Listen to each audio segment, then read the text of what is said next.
दूसरा तीमुथियुस के पत्री 4 अध्याय का 5वें वचन में लिखा है, पर तू सब बातों में सावधान रह, यस दुख उठा, सुसमाचार प्रचार का काम कर और अपनी सेवा को पूरा कर। यह है परमेश्वर का योजना, यह है परमेश्वर का उद्देश्य। हालेलुया, यह है प्रभु का बुलाहट।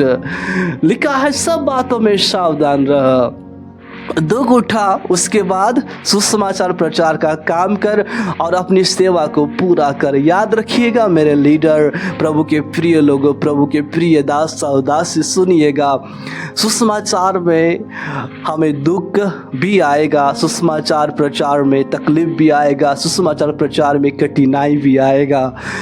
हम सोचते हैं कई बार कि सुसमाचार प्रचार करने के लिए तैयार हो जाएंगे, बाइबिल को ले लेंगे हाथों में और हमें फुल माला से स्वागत करेंगे, हमें सोफा में बिठाएंगे, ताली बजाएंगे, बड़े आदर और सम्मान के साथ हमें क्या करेंगे, हमें बिठाएंगे, हमें स्वागत करेंगे।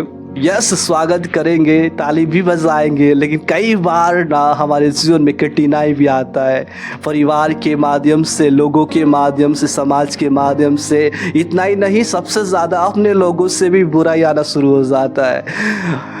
जिससे आप विश्वास करते हैं उनके माध्यम से भी अपमान आना शुरू हो जाता है, उनके माध्यम से भी निंदाएं आना भी शुरू हो जाता है। लोग उपद्रव भी करना शुरू कर देते हैं। लेकिन उस समय में भी दुख उठाकर सुसमाचार का प्रचार करना। हालेलुया, चाहे हमें आदर मिले या ना मिले, हम आदर के भूखे नहीं है, क्योंकि लोगों का आदर ना कुछ समय के लिए है। आज आपको फूल माला से स्वागत कर रहे हैं, क्या जाने आगे चप्पल को माला बना के स्वागत भी कर सकते हैं।